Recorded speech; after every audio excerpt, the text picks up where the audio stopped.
Incident start हुए, I am Dr. Shuja Qadri, head of the Department of Community Medicine and epidemiologist.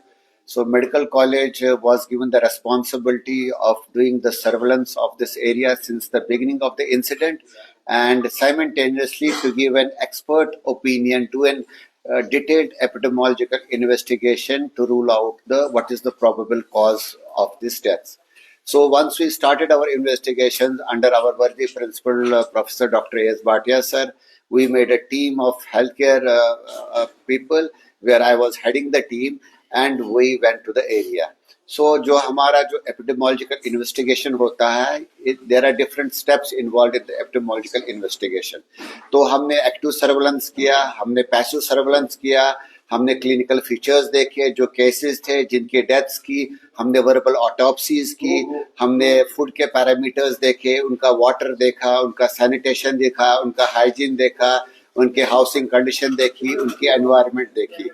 और as of preliminary investigation as of now हम इस हमारी जो epidemiological finding है वो इस नतीजे पे पहुंची है, और जो हमारे पास रिपोर्ट्स अवेलेबल है, it is not a bacterial, it is not a viral, it is not a protozoal, it is not a zoonotic disease.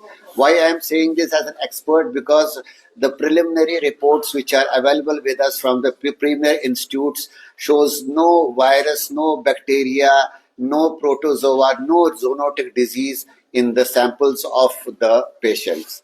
So only left is that is toxin.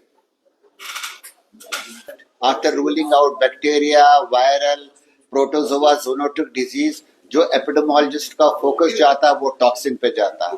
तो जब हमने टॉक्सिन को short list किया, फिर हमने as epidemiology हमने patients के science and symptoms को देखा, और फिर हमने देखा प्रोबेबल टॉक्सिन क्या हो सकता है. दैट मीन्स जो हमारी एपिडेमोलॉजिकल फाइंडिंग है as the epidemiologist, the clinical features of the patients and the epidemiological study, it coincides with the availability of a toxin. अब ये टॉक्सिन क्या होता है? टॉक्सिन का जो मेन रूट ऑफ ट्रांसमिशन होता है वो इंजेक्शन होता है, और उसके अदर्स भी होते हैं. टॉक्सिन अगर हाथ लगाने से, टॉक्सिन हाथ लगाने से या इंजेक्शन से हो सकता है. तो हमारी जो फाइनल डायग्नोसिस है ये है कि ये टॉक्सिन है, और ये टॉक्सिन इंजेस्ट किया जाता है. अब it's a matter of debate whether it is accidental or it is deliberate, that the district administration is into it. Thank you so much. Thank you, sir.